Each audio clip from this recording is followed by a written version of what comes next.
All right, next up, we're going to talk about all the different menus inside the camera. Might be tempted to skip this chapter. Don't, because I'm going to be showing lots of different examples of things with different settings. Fortunately, some of the things we're going to skip because they're photography related, but it is still going to be somewhat of a long video. But it's important to understand all these different controls within the menu so you have a really good understanding. The first thing we're going to do is talk about the quick menu, probably one that you're going to use probably the most. Fortunately, this camera has a lot of buttons and controls around the camera. Like a Canon 6D, which is lower end model, doesn't have as many buttons and switches. So therefore, there's more in the quick menu on the 6D than there is in this one. So there's not much here. So to get access, you just hit the Q button and we've got it right there. I'm just using this monitor here so I can see what I'm looking at. So I'm recording the HDMI feed, if you're wondering. And then I'm just shooting one of my girls' dolls. So it times out after a while, so just hit the Q button again. So starting at the top, this is the auto lighting optimizer. There's two ways you can do it. You can hit the set button, you'll get an overlay, or you can just take the main dial and rotate it to see what it does without the overlay. I like doing it this way. To be honest, I don't use auto lighting optimizer. I just leave it disabled, but let me show you what it does here. And I'm going to be demonstrating this more later when we get to the main menu. But if we go to low, watch what happens to the shadows as I go up. There's standard, and then there's strong. And you can see what kind of happens in the shadows. And we'll be demonstrating this more later and why I don't use it. Stepping down is the card. So if we hit the set button, this is the two cards. Slot number 1 is your CF card. Slot number 2 is your SD card. And there's different things that you can do. So you might be looking at this and you're like, record to multiple. That sounds very interesting. I want to record both the SD card and the CF card at the same time, and therefore I have a built-in backup for video. Well, unfortunately, this is a stills related item and you can't do that. You can't record video to both cards. Although I've asked Canon for that.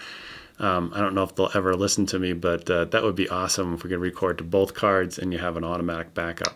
So basically, this is mostly a stills related item. So we're going to skip this.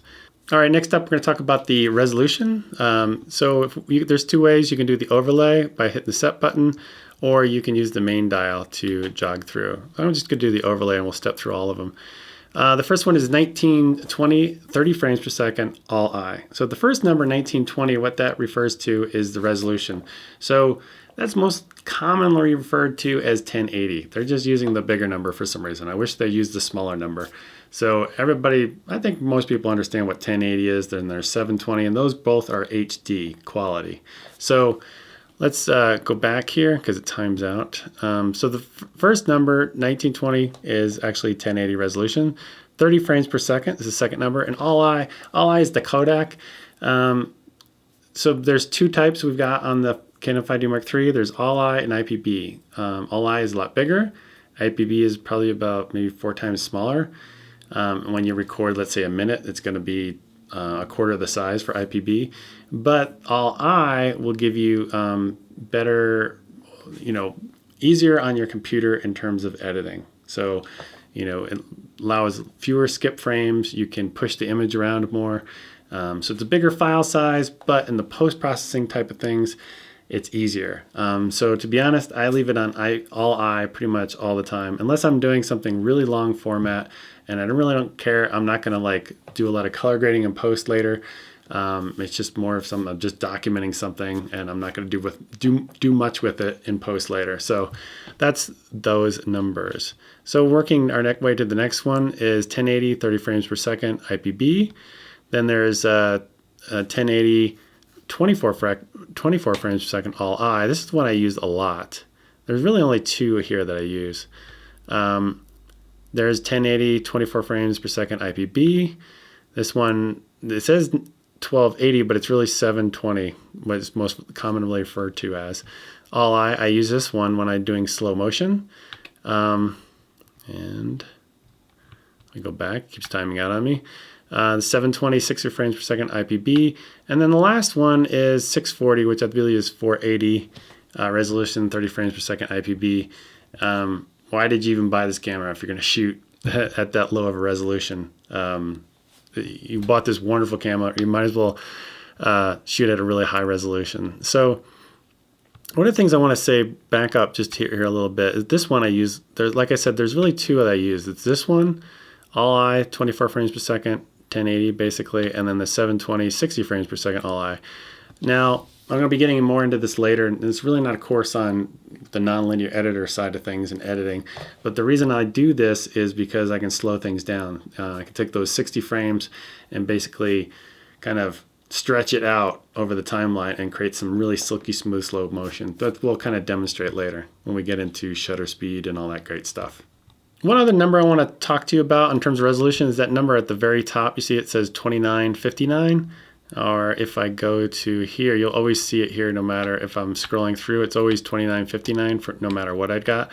And that's basically your maximum amount that you can record. It's 29 minutes, 59 seconds. I think there's some tax law or something like that in Europe that said if you record over 30 minutes, you have to pay a higher tax on the camera or something like that. So they avoid that. And even getting to 29 minutes, you're going to usually break it up into about two different files, about, 14, 15 minutes. I think it's around 13 or 14 minutes. It's going to create another file.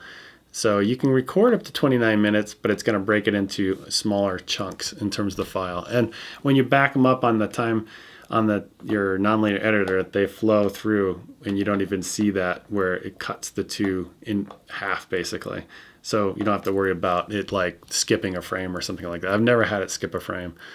All right, next up, moving down. And if you don't know how to move, I'm moving up and down with this multi-controller right here. To move down, we're going to the microphone recording level. So if I hit set, I can do the overlay, or I can just use the main dial on the top. So there's really about, to be honest, I only use about two different settings here. Here you can see this is all the way down, or there's one click up. And all the way down records nothing. And then just one click up is the lowest possible setting you can do. So what I use is very sensitive microphones like this one set at +20. And what happens is it provides a lot of great signal into the camera cleanly, because these cameras have really noisy preamplifiers for audio, and they're just not very good. I wish they'd make them better than they are, but unfortunately what we have to do is give it as much signal as we can with this microphone into the camera, and it gets around that. So what I'm going to do is show you, we got that setting, and then this is the other setting I do. It's about right here, and you can see the levels are going up and down as I talk, and I'm just using the mic that's built into the camera. This microphone over here is going to the one I'm filming myself with. So what you'll notice here is if I go any higher than this, it gets really noisy. And if you're in a pinch and you need to use the microphone built into the camera, this is about as high as you want to go. And the reason is, if you're interviewing somebody or something like that, for this level to work, they got to be pretty close. They got to be like within 4 or 5 feet away from the camera. And that's kind of my guideline. If I can't hear them very well, then I really need to go get a different mic. I need to go to get a different microphone anyway, because the microphone built into the camera is really pretty crappy. You can just use it as reference audio, that's fine, but this is about as high as I want to go. All right, next up, I want to help you avoid menu confusion, because when I got my first Canon DSLR, I was really confused on what stayed on the video side and what stayed on the still side of things in terms of what's in the menu. So the best thing I can do is give you an example.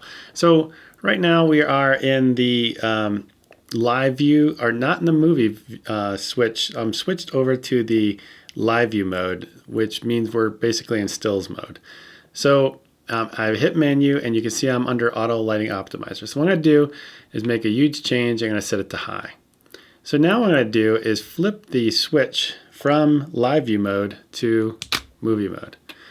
And then what we're going to do is hit auto lighting optimizer, and it stayed.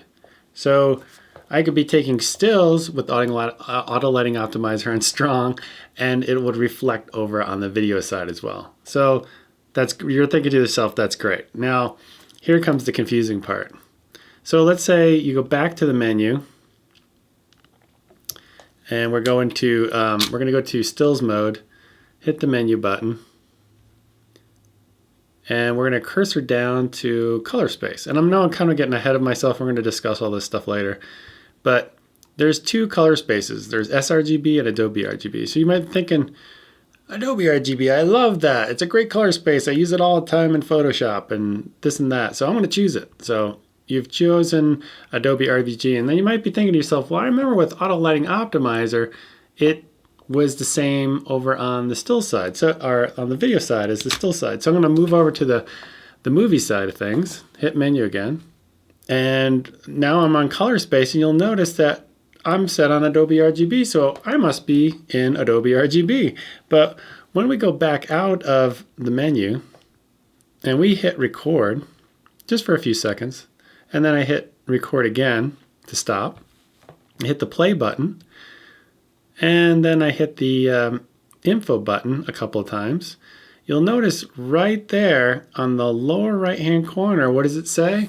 It doesn't say Adobe RGB, it says sRGB, because there's the confusing part. You might think that because you set it in the still side that it gets reflected over on the video side. Well, it doesn't. Not all things do that. So I just want to make sure that you understand some of the things you set over on the still side do not get reflected. Most do, however, but some of them don't. And as we go through this, I'll kind of explain which ones do and which ones don't.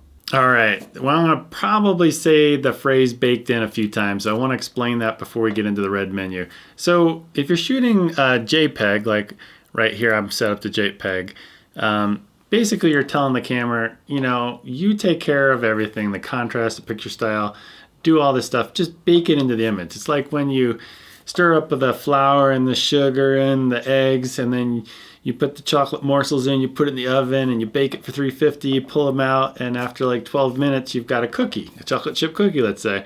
Well, you can't go back and like pull out the picture style or the contrast or things individually, and it's all baked in. You can't get to it. Whereas, you know, when we shoot, let's say raw, when we're shooting raw, we can change the picture style later. Like if you're in Lightroom, you're probably familiar with it. You could go from landscape being very, you know, saturated and stuff like that, which we'll be demonstrating later, to neutral, which is a very, you know, flatter image basically. So the concept I want to get across to you guys is, you know, with movies, we are basically kind of shooting JPEG. Everything gets baked in. Everything is passing through that digic processor, and the digic processor will basically, you know, bake in our picture style, our contrast, our saturation, our sharpness. All that stuff gets baked into it. And so when we bring it to the nonlinear editor, we can't separate it out and say, oh, I want to change the picture style to landscape from neutral. You can't do that. So the concept I want to get across to you guys is we're not shooting raw here. Although the camera, the 5D Mark III, is capable of shooting raw, and it's an advanced topic, and I won't be covering it here. You could do it with Magic Lantern if you have a very fast card. I've done some videos on it, but that's more, it's well beyond the scope of this beginner level course. Definitely, if you're just starting out, definitely get good at H.264, which is the codec that this records with for movies first. All right, we're finally into the red menu. Starting right at the top is image quality, and we really don't have to do anything because we're going to be using this for custom white balance to actually take a picture. Doesn't matter if you're shooting RAW or JPEG. The camera doesn't care, so we can pretty much skip that one. Image review. I typically hold, this is photography related, I just like to let it stay on the screen and not disappear after like 2 seconds. It's personal preference. Doesn't matter on video because you can hit record, hit stop recording, and it's not going to display it like it does with a picture. You'd have to hit the actual playback button to see it. Beep, I usually enable it. I just like to hear it. And this is, again, photography. I guess if you're a wedding photographer, you maybe don't want to have that beep go off during the wedding. But, I mean, if you're shooting even silent mode, it's probably louder than the beep is anyway, just the actual shutter. So you can pretty much skip that one. Shutter release without card. This is, again, more photography related. So if you go into the camera store, they want you to basically pick up the camera and start shooting, and it's going to shoot to the buffer, and they want you to be able to see on the back of the display so you can see what you just shot without a card. Well, that gets kind of tricky when you're maybe shooting an event and you didn't realize there's no card in there, but you'd actually just see it on the back of the display. So again, photography related. I usually leave this off. So you're going to get a warning anyway that there's no card in camera, but I just don't like to be fooled that thinking that there is a card in the camera on the photography side of things. All right, moving down, we've got lens aberration correction. So if you press the set button, you'll go into this deeper. And the first one we're going to talk about is the peripheral illumination correct. And right now it's enabled, or you can disable it. And the information you see above, it says, hey, I can see it's a 24-70, but there's no correction data available. This is a Tamron 24-70. The reason I like it a lot has basically image stabilization built into it. And Canon doesn't offer anything in the 24-70 range with image stabilization. That's why I like this lens. But I don't get this feature with it. If you put any Canon lens on here from a 24-70, 70-200, 24-105, you're going to get that information. You're going to be able to enable it and use that data. So what is peripheral illumination correct? It's a big fancy word, but it's basically, the way I understand it, it gets rid of some of that vignetting that'll happen. Let me show you. I'm going to shoot, first off, this example, I'm going to use a 24-105, very popular kit lens. Might even came with your camera. But it has some vignetting at f4, shooting wide open. And as you can see right here, this is disabled in the camera, and I don't have anything done within Lightroom. If you use Lightroom, you might be familiar with this. But in Lightroom, which shows it pretty dramatically, boom, here's the Lightroom algorithm, and you can see it cleaned up the corners really well. Well, in video mode, let's go to video mode, the same lens, here you see it, now it's filling the screen, a 16:9 aspect ratio. I've got it disabled in the camera, and then boom, it's enabled. And I didn't see any difference in the corners. It was pretty much exactly the same. So you're going to notice that happening a lot in the stills mode. You're going to get a lot of correction for vignetting when you're shooting wide open. Depends on the lens. And then when you're shooting video, you're not going to see it as much. So I just thought you can have this enabled or disabled. If you shoot wide open and you're using a Canon lens, you can definitely enable it. To be honest, I leave it enabled most of the time. It doesn't hurt because you're really not going to see much. The only time you're going to see a difference that I've noticed is when you're shooting pictures and you're shooting like a time lapse for video, and you have that enabled and you're shooting at really high ISOs, let's say 6400 and above, like you're doing a night time lapse or something like that. Well, what it's going to try to do is boost those corners, and those corners can get really noisy. So you might not want the camera's algorithm to do it for you. You might want a better algorithm like Lightroom to clean up those corners for you. So it might be something that might not want to use when you're doing like a time lapse at night, high ISOs. All right, next up is chromatic aberration. You can enable it or disable it. If you don't know what it is, a good example of it is right here. I did a lens review not too long ago.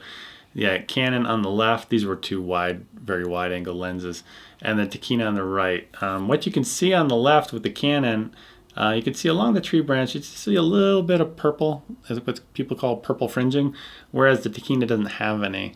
And where this kind of rare its ugly head is mostly in photography. If you're shooting wide open, high contrast scene, highlights are blown out, you're going to have this kind of situation. For us on the video side of things, you can enable it, and like you can see right here, it says no correction data available from my Tamron. And it's one of the things that's really low on the list of priorities. To be honest with you, I don't really care if it's enabled or disabled because all my lenses perform fine for video. On the still side of things, yeah, if I'm shooting wide open in this kind of situation, I might want to definitely enable it if it's available on my Canon lenses. It's not on this Tamron.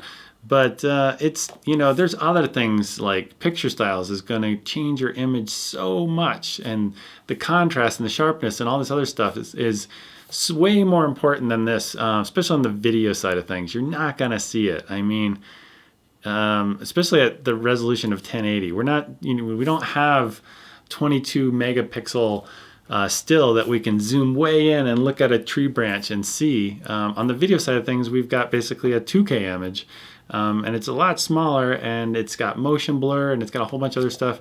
You're really not going to see it unless you have an incredibly good eye. especially with these modern day lenses.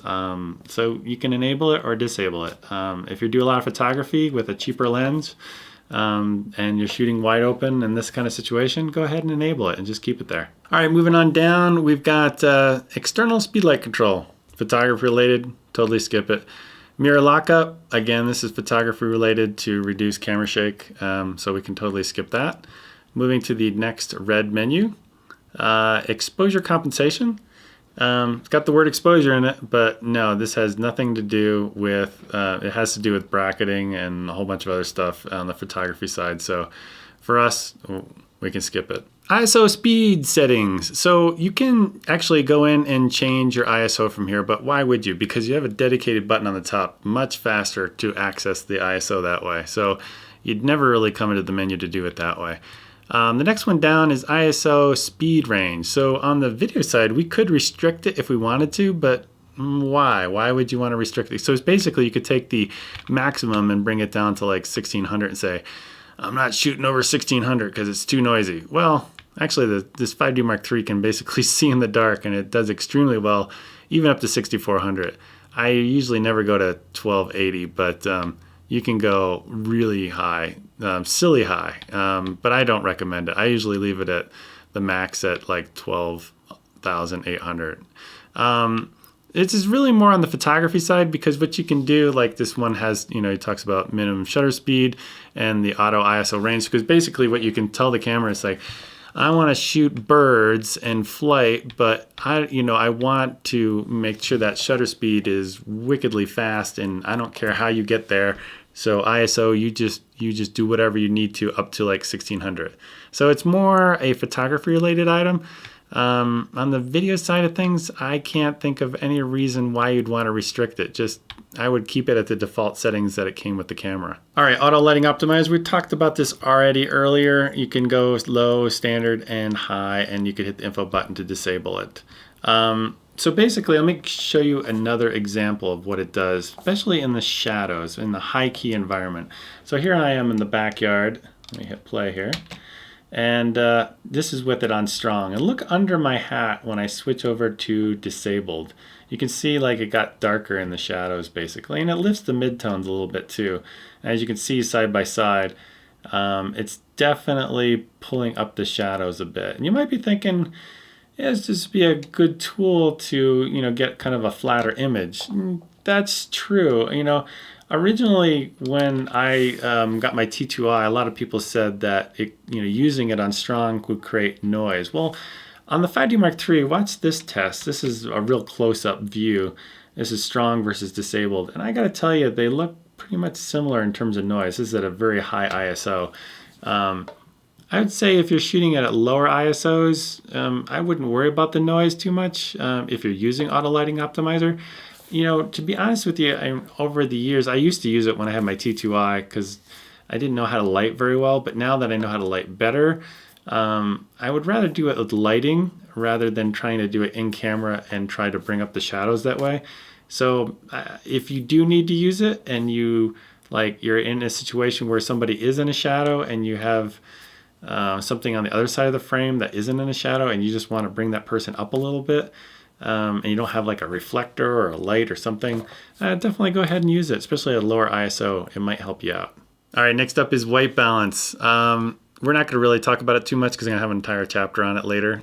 You could change it from here if you want to, but there's a WB button at the top of the camera, so much faster to do it, access it that way than going deep within the menu. All right, let's set that back to automatic white balance. Next one is custom white balance, and we definitely will be coming to this, especially when in situations where you do want to get the white balance as correct as you can. You have mixed lighting situation.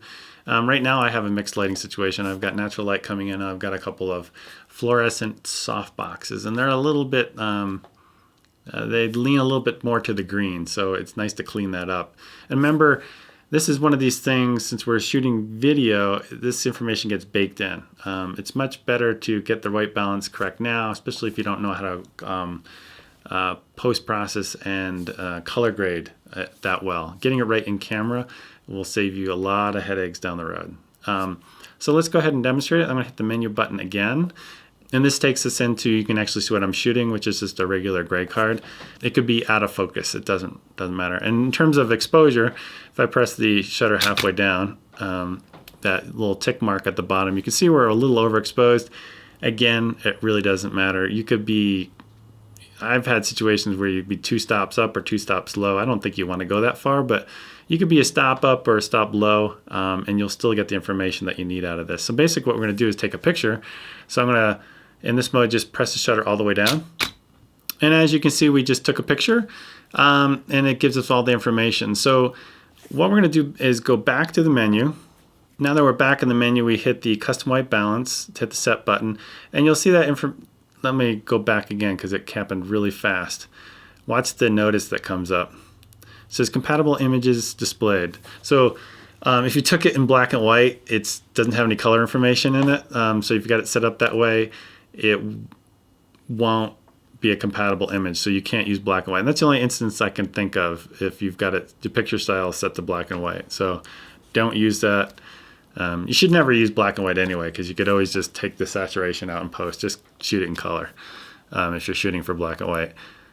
So we're going to hit the set button, and we'll get this message says use white balance data from this image for custom white balance, and just go over and say OK. And now it's set, and you can get rid of the image. You can delete it. It's stored it in memory.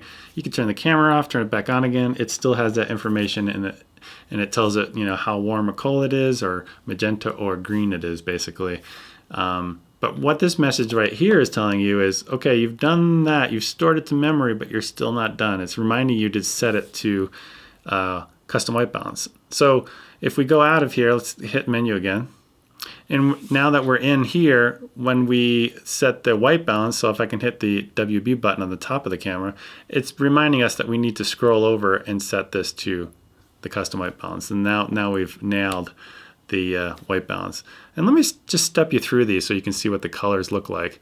Here's automatic white balance, which should look really good, although it looks like, to me, it looks like it's got a slight green tint to it. The next one over is daylight. Makes it a little bit warmer. Shade makes it even warmer. Cloudy, warm, then tungsten makes it very blue. White fluorescent, which is, you know, kind of what I'm using, but it looks like it's very cool. We got flash, and then we've got custom, and this one should be the most accurate out of all of them. Or you can actually set the Kelvin, so if I wanted to try to imitate it, which I know these are around 5500, but that looks too warm. So I've got daylight, which is actually cloudy outside. And again, we're gonna have a whole chapter on this, but if I try to do it by eye, I'm gonna guess it's somewhere around maybe 4700. You see how I'm going back between the two. There's custom, and there's the one I thought I did it by eye, but I would definitely take the custom. All right, next up is white balance shift. To be honest, I don't use this that often. If you did, I mean, like I talked about, these soft boxes I'm using are fluorescent lights. They have a high CRI, but they have a slight green tint. So if you wanted to get rid of the green, you could basically go in here and just maybe pull it down 1 or maybe 2 stops towards magenta. I have tried this before, and it's usually about 1. You don't want to take too much out of it, just a little bit, and then I'll help correct it. To be honest, I mean, if you wanted to bake the image into the camera, like if you're doing a day for night and you wanted it really cool looking, well, then you could just jog it all the way over here and do it that way. But again, I don't really use that often, so we'll just leave it right dead center.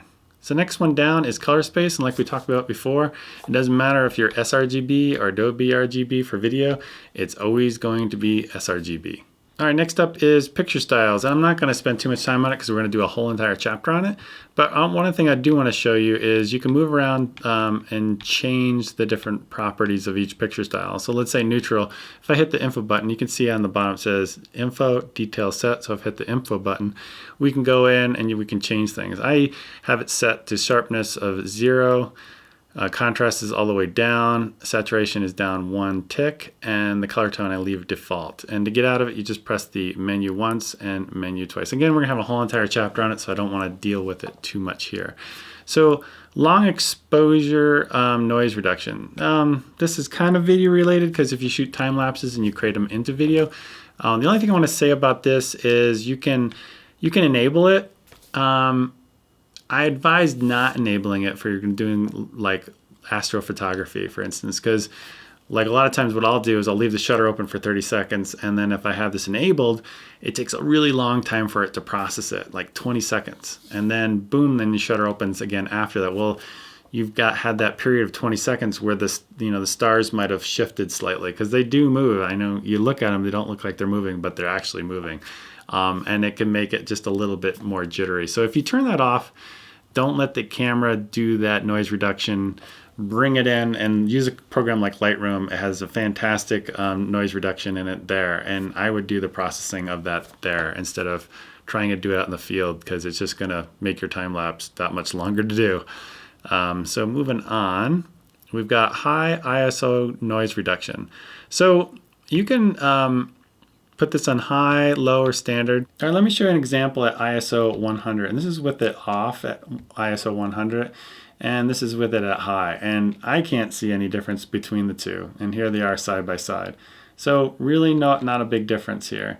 So if we move on to where I've shot at an extremely high ISO, like this, I think if I remember correctly, this is 6400, and this is set on high noise reduction, and right here we're going to go to low or off, and you can see there's a lot more noise.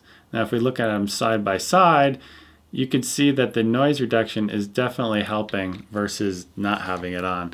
So to me, I mean, it's up to you. You can definitely enable it on strong. I think some people will say that it might limit your dynamic range a little bit when you're doing that, but here's the thing though, is in this case, the in-camera processor does a really good job of cleaning up that noise. If you bring it into your nonlinear editor and then you go use a plugin, or maybe you have the full version of DaVinci Resolve, well, noise reduction on your computer is really CPU and I guess GPU intensive, and it takes a lot more time to render. You're going to have a lot of skipping frames. So in a situation where you're doing extremely high ISO and you have no choice, you can't light it the way you want to light it, I would say put it on strong. So you take care of it now in camera versus trying to deal with it in post, where it can be an ugly experience in terms of drop frames and really long rendering times. All right, next up is highlight tone priority. You can either have it off or you can have a D+. And as you can see here, it says improve gradation in bright image areas, the highlights basically. So basically what it's doing is it's kind of shifting the whole image slightly in terms of the brightness scale, and it's rolling off the really high bright areas, and it's giving it more of a gentle roll off. So if you do enable it, so basically, let me go back to, if I hit menu, I'm going to go out. And as you can see down on the right-hand side near the battery, it says D+. So that's way you know you have it activated. And also, the other way you're going to know you have activated is when you hit the ISO button and you start scrolling to lower it down to 100, you're like, I can't go to any lower than 200.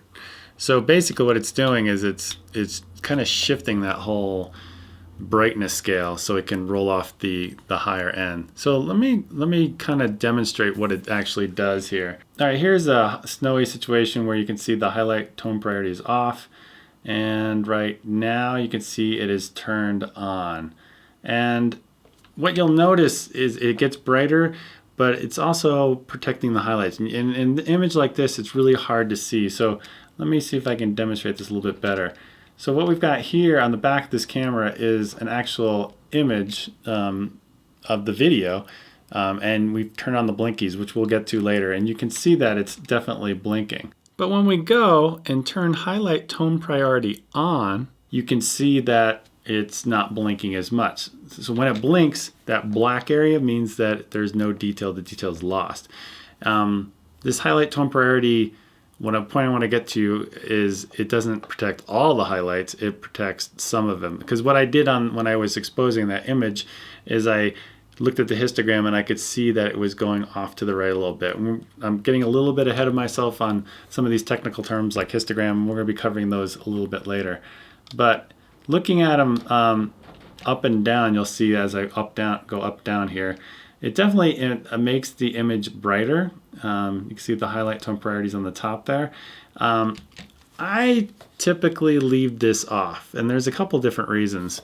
One is I want to have access to ISO 100. And the other reason I don't use it is because when it comes to these really deep menu items, it's one of those things you'll set it and can't remember what you set it to, and you'll forget about it. And you'll be shooting like out in a sunny situation. You're like, oh, I wanted to get to ISO 100, but you can't get there. But if you're in a situation where you have a really high dynamic range and you really want to hold detail on those clouds, I'm looking outside because it's like the perfect day to have this kind of shot. And you really want to hold that kind of detail in the clouds, the white puffy clouds, then yeah, definitely give it a try. But just remember, deep within the bowels of that menu, that it's turned on, and the next time you use the camera, you won't have access to ISO 100. All right, dust delete data, photography related. Does something to do with removing dust particles with special software. I've never tried it, so we can definitely get out of this one. The next one down, or the next two down, are grayed out. And if you're thinking, well, on my camera, if you're following along with me, they're white, it's because you're probably in the live view mode rather than movie mode. So just rotate your switch to the left over the one next to the viewfinder, and you'll see that they get grayed out. And Canon got this right. So I can't scroll down here because these last two are photography related and have nothing to do with video. So if I move over on the multi-controller switch to this page and color space, why don't they gray that out? Because it should always be set to sRGB because you can't change it. So I don't know why they have these inconsistencies in their menu. Moving over, we've got autofocus mode. And we're gonna have a whole entire chapter on this, but basically really quick, we've got live mode in terms of focus, which is kind of slow. And then we got face detect, which is also slow. And then we've got quick mode, which I use most of the time, which is very quick. And we'll demonstrate that later when we get to the focus chapter. So getting out of here. Grid display, you can change this. I usually leave this on the thirds, and we've already seen these grid lines already, so I'm not going to show them to you again. But I usually leave this set that way, and then I can use the rule of thirds a lot. I'm just turning these off right now just to keep the image clean while we're viewing it on the display. Next one down, we've already covered all the different numbers. Again, the number on the left is the resolution, then your frames per second, and then your codec. Next one down is sound recording. So I definitely leave this on manual. You can set this to auto if you like, and some people do if you're just using it for a scratch track and you're just using the microphone on the camera. But if you're doing an interview or anything really where you want to have good audio, definitely leave it on a manual. Disable it just turns it basically off. And we've already kind of shown you that if you take this and you rotate it all the way down, you can actually turn it off as well. And you'll notice that I'm moving this around, but you can't hear me changing the controls. Well, there's a reason for that, and I will demonstrate that later. So basically, getting out of here, I would leave it on manual, because if you leave it on auto, basically what happens is if you talk loudly in the microphone, it pushes the gain down, and then as you like really fast after that, like less than a second, it brings the level way back up again. And when that happens, you're going to hear the background noise of the room going up and down, this kind of pumping and breathing effect. So definitely just leave it off. Wind filter. There's not like any sort of like wind filter they put on here. It's not like an ND that goes in front of your lens or a furry that goes in front of your microphone. There's nothing like that. It's just basically rolling off around maybe 90 to 100 hertz. So you don't have that low frequency rumble like if you're wearing a lapel like microphone and the wind's going across it and you get that kind of noise. I would just leave it disabled and bring in your nonlinear editor and do it yourself there and just create a filter to get rid of that. All right, next up is silent live view shoot. This is totally photography related, so we can skip it. Metering mode. I typically leave this on 30 minutes. I want it to be as long as possible. Let me demonstrate what it does here. So we'll set it to 4 seconds, and then we're gonna get it out of the menu. So now at the bottom, when I press the shutter halfway down, you'll see that little tick mark appear. at the bottom for our light level indicator. And you can see after like 4 seconds it went away. It's like, oh, it's such a great tool. It went away. So I set that to 30 minutes so that little tick mark does not go away, because it's a powerful tool. You just don't want to lose it. So instead of pressing the shutter halfway down. All right, next up is timecode. Really an advanced topic for a beginning level course. You might never use it. In fact, I've never used it because it's kind of weird the way they've put it into this camera. Actually, you might use it. I take that back. If you buy an Atomos Ninja 2, which is an external monitor and recording device, you could definitely use it there. But besides that, let's say you're doing a music video and you've got 2 cameras on a drummer, let's say, and you want them to be synced. So when the guy hits the snare drum, you could cut between both cameras. When he actually hits that snare drum, it'll be perfectly in sync. Well, you can do that with audio instead of timecode, because there's no way to jam sync timecode into this like professional cameras, where you could go around and jam sync all the cameras and they're all exactly on the same clock. And then you might do it at lunch and then maybe a few hours later, so they're always exactly the same in terms of timecode. Well, we can't do this on the 5D Mark III or the 6D, which also has timecode. So we're kind of out of luck there, but we definitely can use the audio method of syncing up, which Premiere Pro CC has an awesome new feature where you can do that. And you can use third-party plugins like Pluralize, which will all do that as well. So let me just step through it. Again, you might never use this. Count up, you've got rec run, or you can do free run. Most people use free run, so it gives the actual the hours, the minutes, the seconds, and the frames. So it's time of day. So if you started recording that music video at 7 o'clock in the morning, all your cameras will read that. If you set it to rec run, which is record run, it'll all start at 0. But most of the people I've seen will actually use free run. You can set the start time setting. Now you might be thinking, because I tried this with the 6D, see if I can match my 5D Mark III up to the 6D. You can actually input the hour, the minute, second, frame, and try to set them both exactly at the same time. I've tried to do that multiple times, and the closest I could get with having those 2 cameras in sync was about 4 frames. So you might think that would work, but it actually doesn't. So don't even bother. You can reset, or you can set it to the camera time. So going back, we've got, in terms of how it's displayed, you can do the when it's recording or play. You can also set it to rec time or the time code.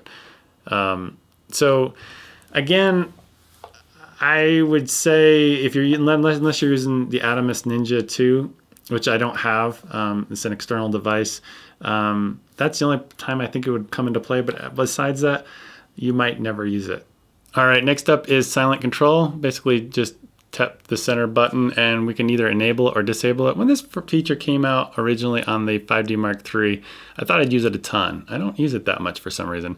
And the best way I can just describe it is to show it to you. So what we're going to do is I'm going to back out of the menu here, and we're going to go back to sound recording, and we're going to go down to record level. Well, you see on the far right side of that red box, there is a representation of the quick control dial, which is right here.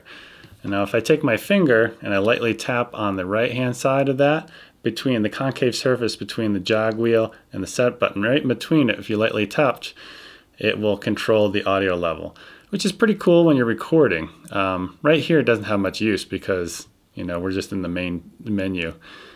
So let's say go ahead and get out of here by pressing the menu button a couple times, and then we're going to hit the record button to get all the way out and go into movie mode. All right, now that we're in movie mode, what I'm going to do is hit the quick button right here, and then I'm going to hit the record button, and then hit the quick button again, and you'll notice that I can now control the level right here, which is it's definitely useful. I'll tell you why the reason I don't use it that much is here you can lightly tap up or down. You can see I did that by mistake, and now I can actually change the ISO, and I could change the aperture if I wanted to, or I could change the shutter speed. But most likely what you're going to be doing is changing the recording level. So you can lightly tap on it and not make any clicks or button presses and stuff like that to ruin your audio. The reason I don't is if we hit stop here and then we hit the quick menu again, if you lightly tap, well, it doesn't work. Well, if you use the main dial, it works, but here it doesn't. So one of the things I'll do is when I'm setting things up, I'll like get used to doing this when I'm setting up, and then when I go into record mode, I kind of forget about it. And that's really the only reason I don't use it. It is kind of a useful tool if you do need to adjust it. And one of the other reasons is a lot of times the way I've set my gain structure up with like the VideoMic Pro or when I use my wireless system is it's all the way down anyway. I mean, the volume on it is pretty much decreased all the way down. So except for one click up, I don't really adjust it that much. All right, next up is movie shoot button. I never change it to this one. Basically, you can make it so the shutter button you can start recording the video, and it doesn't work very well, especially if you're on autofocus and you're on quick focus. It just the shutter's going up and down and making crazy sounds, and yeah, I never use that, so I just keep it there. The last one on the red menu is HDMI out to LCD. So basically this whole entire time you've been watching me, the screen back here on the 5D Mark III has been blank, and I can see on the monitor what I've been seeing in terms of the menus. But another thing you can do is you can set it to mirroring. So what I can do is go to mirroring, and you're going to see that we can see now on the back of the display, but the icon, nothing's appearing because it's looking for an actual valid signal, and this is coming off of the menu system. So if I were to press the start stop button, and you can see here in a second, these are both mirrored together. Now, the advantage here of what you could do is you could take this cable right here and you could feed it to the, an Atomos Ninja 2 recorder, and you could get more color information because it's a clean signal out, so you don't have any like a red dot, you don't have all this stuff on the screen. So I can be pressing all this stuff here, and you can see this is clean, but there's still a white square here, and if I were to hit record, you could see the record light right there, that little LED. Well, you don't see any of that on the display. So it's a clean signal in terms of that, but it also gives you more color information. So what's recorded inside the camera codec is 420 in terms of color space, and what's recorded to like an Atomos Ninja 2 would be 422. So if you're doing lots of green screen, definitely a great option for you. All right, next up, we've got the autofocus menu, and it's complicated, and there's a lot of stuff in it. And we're gonna have a whole chapter on focus, but to be honest, we're really not gonna go into this at all anyway, because of the stuff that we're gonna be using for focus is gonna be manual and some very simplistic quick focus. So none of these items really apply. And gosh, this would be a course unto itself. All these different modes that you go through and the different combinations. Yeah, on the photography side, yeah, that would be an interesting course. So first up in the blue menu, and like we talked about before, like the red menu is like when you hit the red record button and you have a red dot on there, and everything red has to do with recording. Well, blue has a lot to do with after you're done with recording, like the playback and things that you do to the images after you've recorded. So that's what the blue menu is about. So starting right off the top is protect images. I myself am, a one-man band a lot of times, and I don't collaborate with other people, or if I'm the one using the camera, I'm the only one using the camera, and I'm, pretty much dealing with all of the content management. So I don't really have to protect my images. I'm very careful. So, but to see what this does, if I press the set button, and I press the set button again for this particular image or video, you'll see a lock button appear, or icon appear. And if I press it again, it goes off. If I press menu, it goes back. So there's lots of different ways you can protect images on a card, which in a way I think it's kind of silly, and I'm going to tell you why here in a second. All images in a folder, you can do that. You can then unprotect all in a folder. You can do all the images on a card, and you can unprotect all images on a card. So the reason I say it's kind of silly is, let's say you go through, you have hundreds of photos or videos, and you go through and you protect the ones that you make sure not going to get erased. Well, one of the things that I've gotten into the habit of doing, and I think you guys should be in the habit of doing when we get to the yellow menu, is to format your card every time you're done with it. Well, if you format the card, all this stuff's going to get erased. So even if you're protected, it doesn't matter. It's gone. So I think it's kind of a silly exercise, to be honest with you. So working our way down is rotate image. This is photography related, and we cannot rotate videos. So see, cannot rotate. So next one down is erase images. So if the only reason I use this, and like I said before, we're going to get to the yellow menu where we're going to format the card. You can erase all the images and on the card, the folder, and then you can individually select them. The only time I really use this is when I'm using Magic Lantern and I don't want to format the card, because if I format the card, although the later versions of Magic Lantern will not do this, it'll actually regenerate itself after it's been formatted, which is really cool. It's kind of a self-healing process with Magic Lantern. I know that's kind of an advanced topic, but when I do use a card in here with Magic Lantern, this is the only time I'll use it, is I will erase images off the card this way instead of formatting each time. So that's erasing the images. Print order is totally photography related. Skip that. All right, next up is image copy. This is kind of a neat concept. So basically we have our CF card in slot 1 and an SD card in slot 2. So let's say you're done shooting for the day and you want to do a quick backup. Well, if you have like a 64 gig card in the CF card and you have a 64 gig card in the SD card, well, you can do a quick backup. And let me demonstrate this for you. So what we're going to do is, let's go back. So you click image copy. So it says select images, or you can select the folder, or you can select all.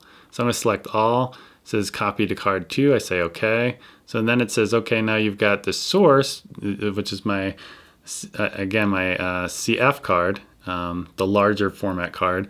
And then I've got the target, which is 2, which is the SD card. It's got a lot of free space left. And then it says copy images. I say okay. And then boom, it's copying all 6 images. And images includes videos as well. So it's a really cool thing to do after end of a shoot if you want to back up that way. All right, next up is raw image processing. This is photography related. Takes things from like RAW to JPEG, so we can't do that on the video side. So we'll go to resize. Again, this is photography related, and as you can see by the message, it's incompatible with videos. Next up is rating. So you can rate. So basically, you could hit the set button and then use the jog wheel, and you can see where the 1 is moving. So that's a 5-star. Oh boy, that's just a 1-star rating. So let's say at the end of the shoot, and you've got some free time and you look at the camera and you want to do some kind of pre-editing, I guess you could call it, picking out the good takes, you could go and rate it. But unfortunately, and this could be totally different with your nonlinear editor, but like, again, I use Premiere Pro, and I've tried to take this information, which I believe just turns into meta information, brought it into my nonlinear editor, Premiere Pro, and that rating information didn't get in there, so I couldn't sort by like the 5-star ratings and then start editing from there. So it wasn't much of anything for me. I couldn't use it. All right, next up is slideshow.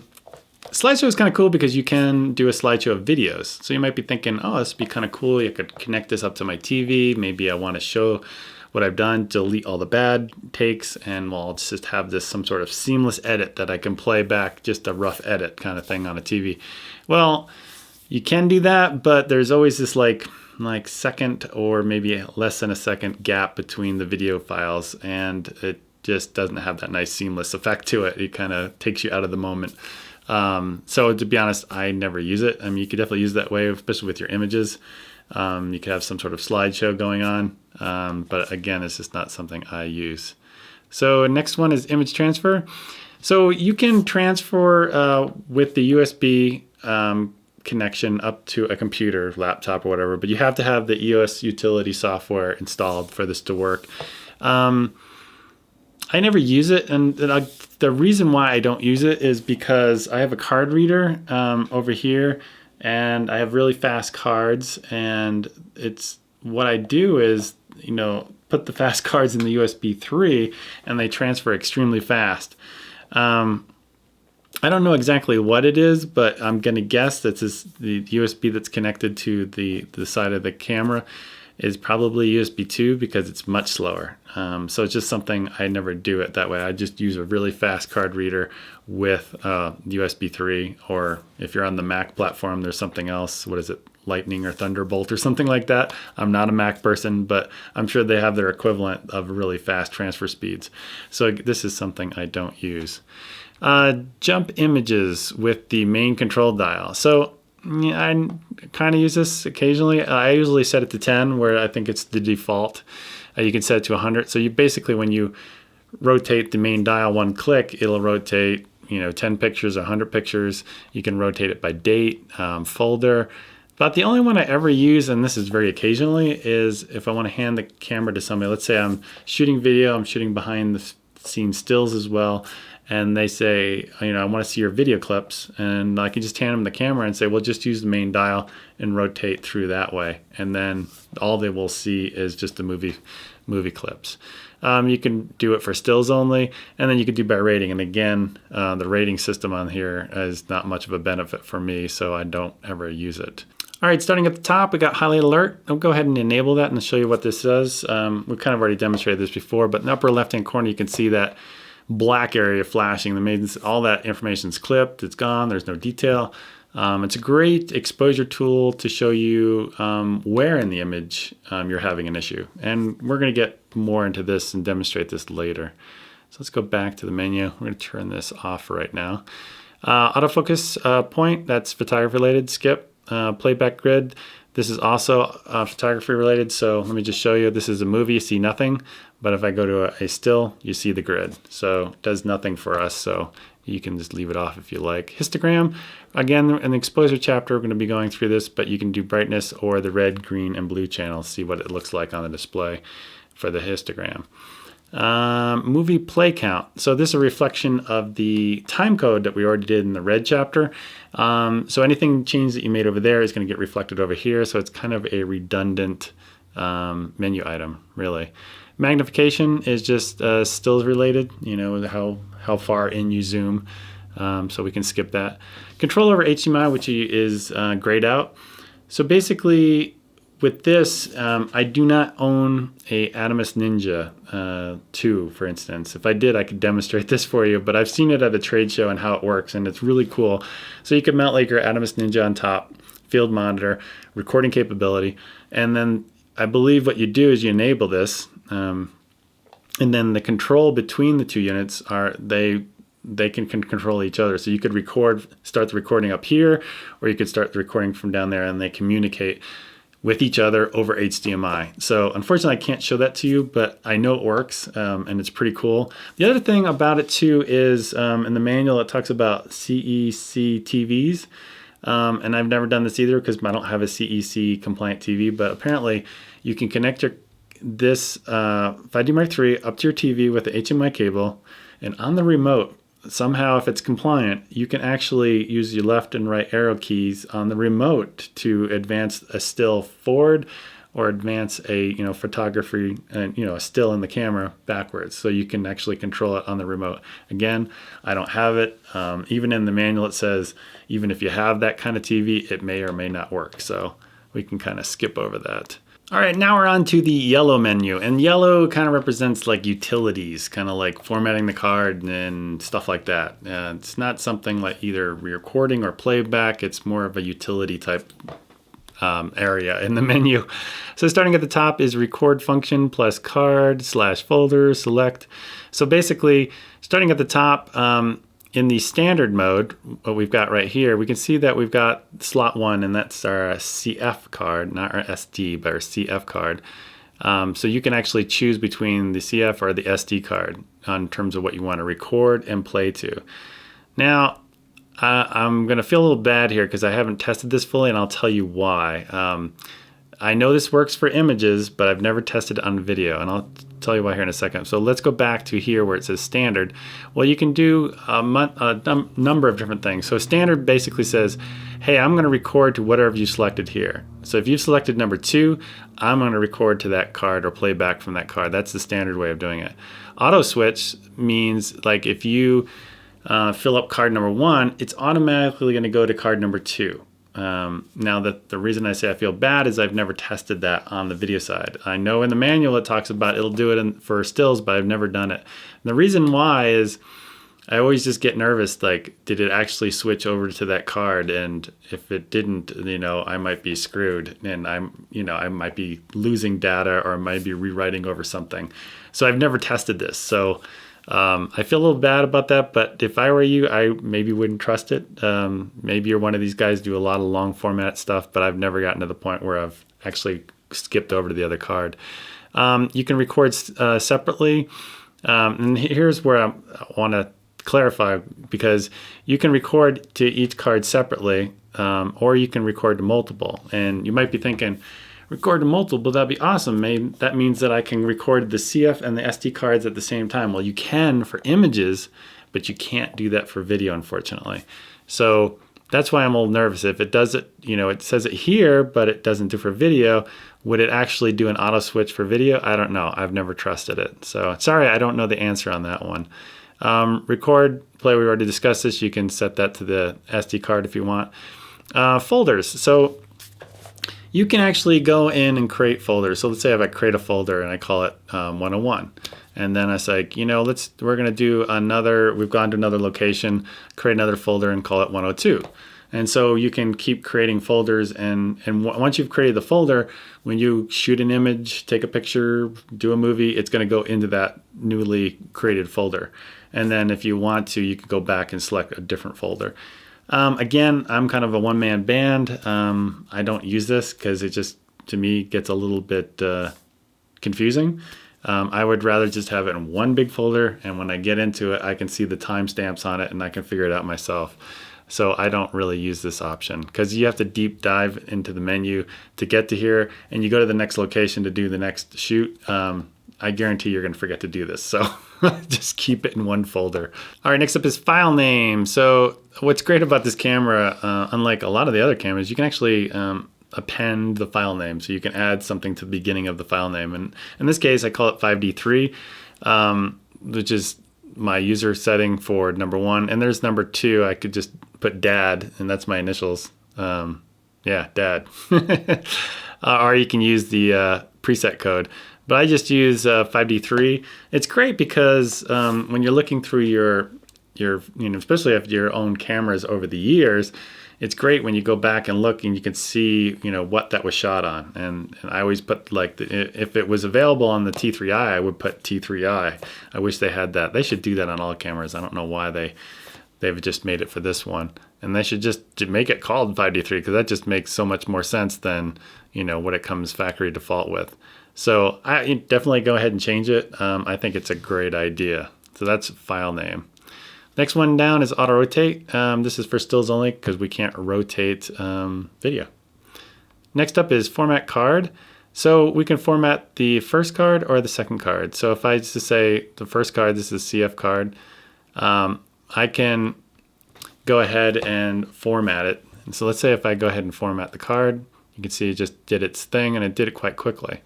If I do card number 2, this is the SD card. Now we got another thing going on here, and this is the low level format, the only thing that's different. And if I hit the trash can, you can see that, let's go ahead and do that right there. And I can say okay. And usually what happens, it goes a little bit slower. Not much slower, but a little bit slower when you do a low level format. In the manual, it talks about it's doing some extra stuff in there. So in the manual, it talks about if you notice the card is running slow on playback or doing something like that, instead of doing a normal format, you can do that low-level format on the SD card, and it'll maybe help. That's what they talk about in the manual. So to be honest, I've never noticed my cards running slow and that helping, but you could definitely give it a try if that's something that's happening to you. All right, starting at the top, we got auto power off. Right now I've got it set for 30 minutes because I'm doing this and I just don't want it to go to sleep. But usually I'll set it to like 2 minutes, just because if I'm shooting and I just left the camera by itself, it'll shut off. These batteries that, the Canon comes with, they're pretty darn good and they last a long time. So if you have 2 batteries, one as a backup, it'll cover most of the situations that you're in. If you're wanting to shoot like all day, you're going to need a lot more. But if you leave it on all the time, you can set it to 2 minutes, have it shut off. It'd be probably a good thing. That's usually where I have it set.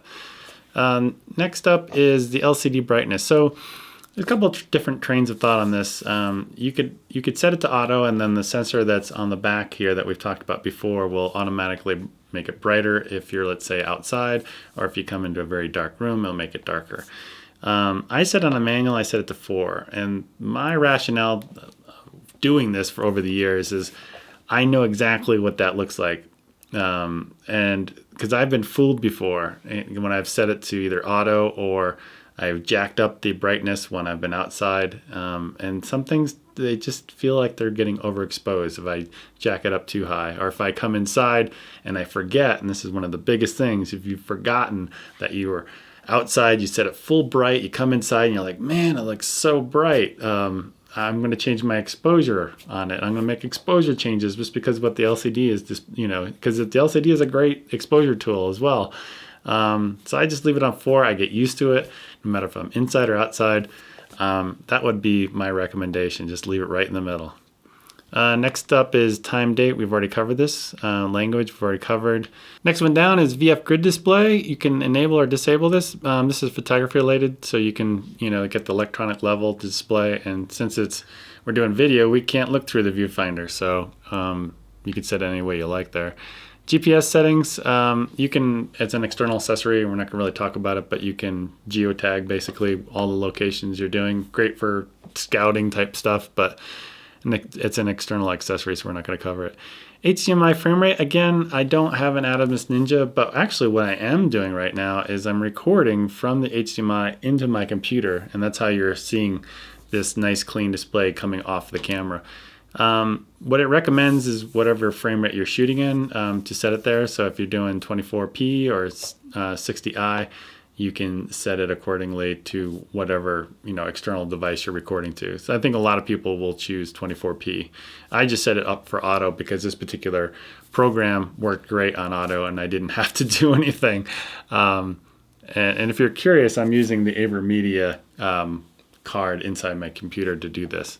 All right, starting at the top, we got video system, NTSC and PAL. So when we were following along with me earlier, and you might have seen something that looked different on your camera, you might have had it set to PAL. Let me demonstrate for you. We're on NTSC right now, and remember we had 60 frames per second at 720p resolution. So what we're going to do is switch it over to PAL, and then we're going to cursor over, and remember you can hit the quick button, it gets over there faster. And then we're going to go over to right here, movie recording size. And then you'll all of a sudden notice all the 720 options now don't have 60 frames per second, they have 50 frames per second. So for me, I don't ever send my stuff off to broadcast. I do all the stuff exclusively for the web, Vimeo or YouTube. So I personally would like more slow motion, more frames that I can slow down when I want to use that. So I just, let's just go back to here and hit the quick menu and it'll send you over faster.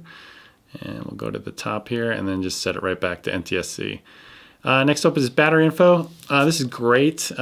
This battery that's in here is a year old, and you can see the recharge performance still has 3 green bars to it, so that's good.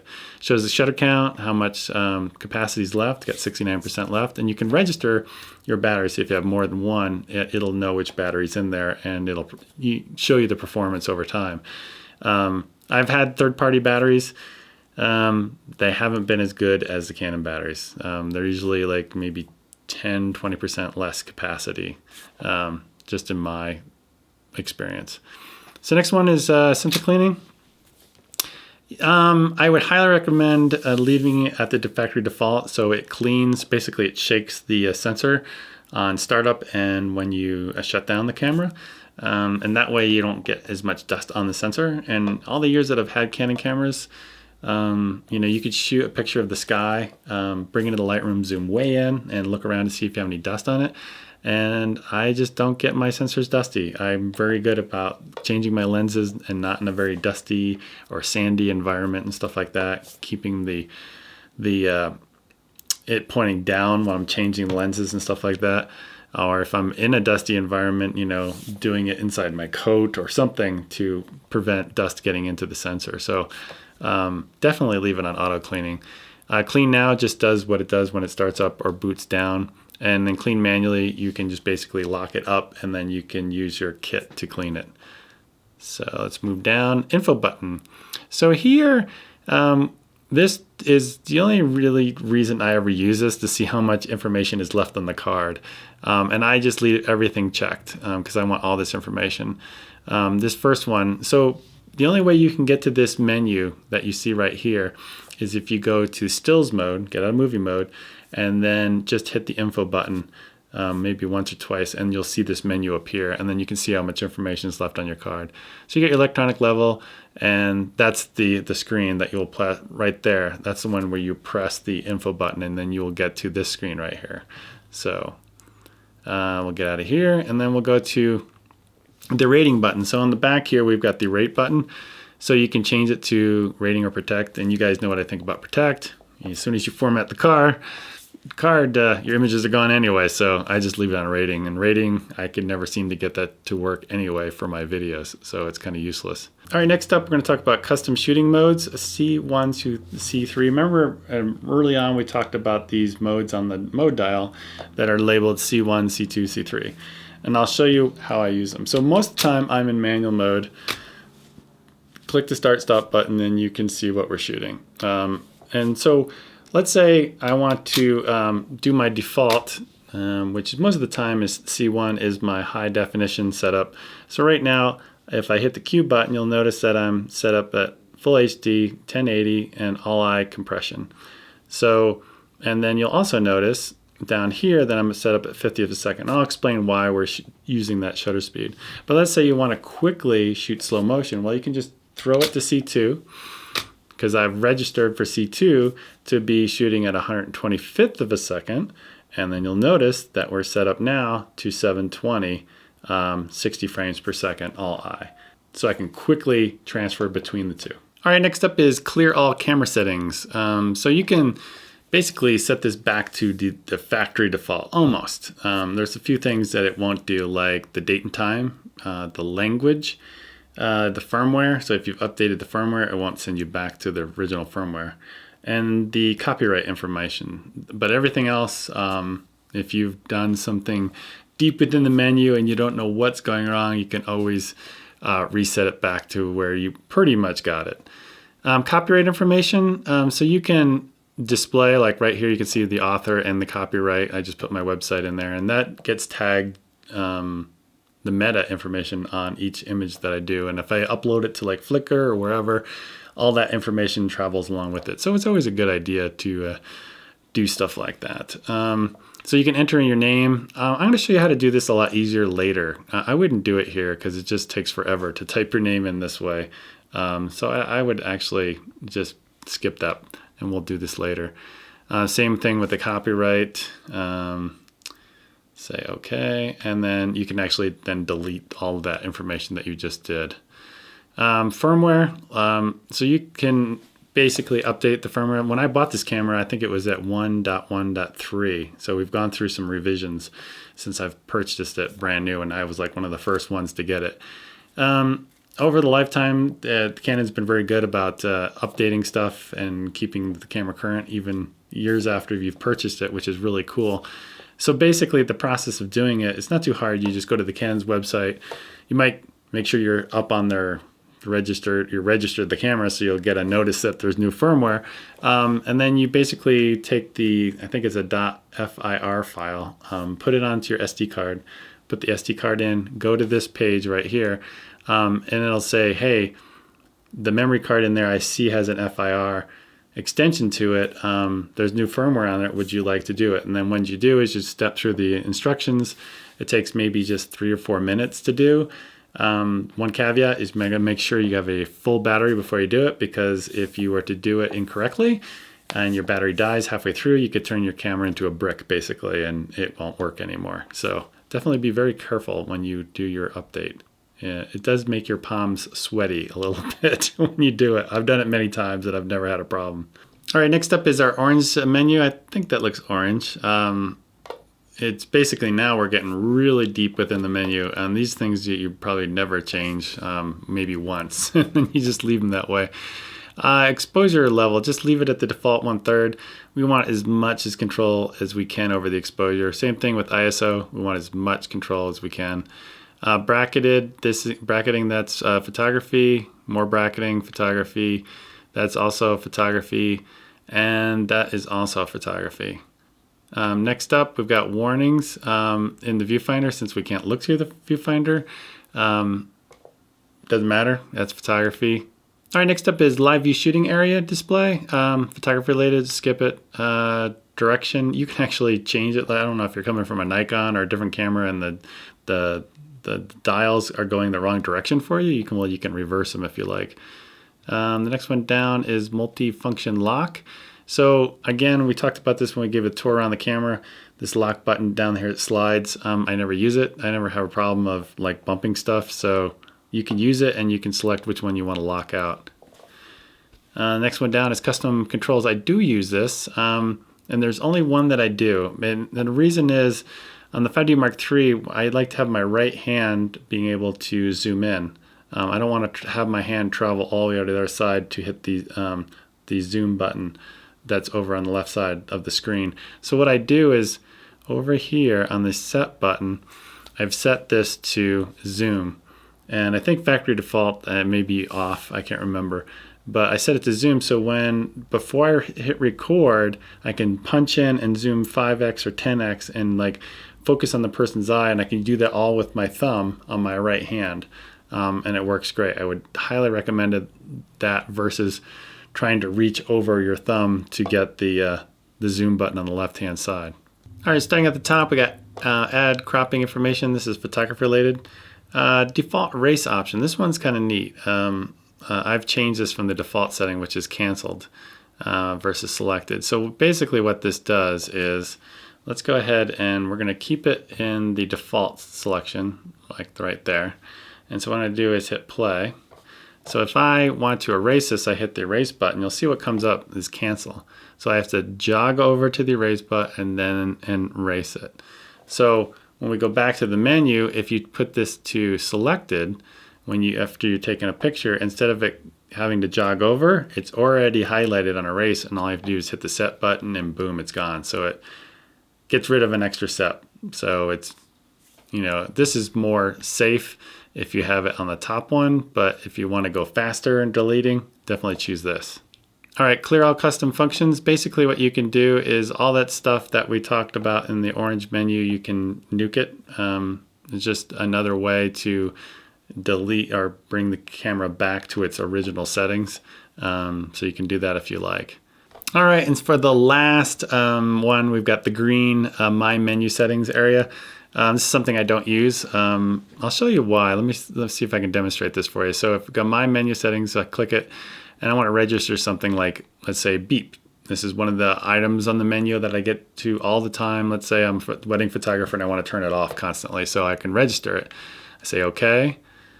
And now when I go back to the main part of the green menu, you'll see that I got beep on top. So you can have a whole bunch of them that you change a lot. To be honest, I just never do it because you've got such a powerful tool up here, the C1 through C3, where you can change things quite quickly. And on the 5D Mark III, we have so many buttons and controls around here. We don't really need to get things deep within the menu that often. So just my personal preference, if you want to register it that way, you can definitely have your favorites and change things that way, but I personally don't.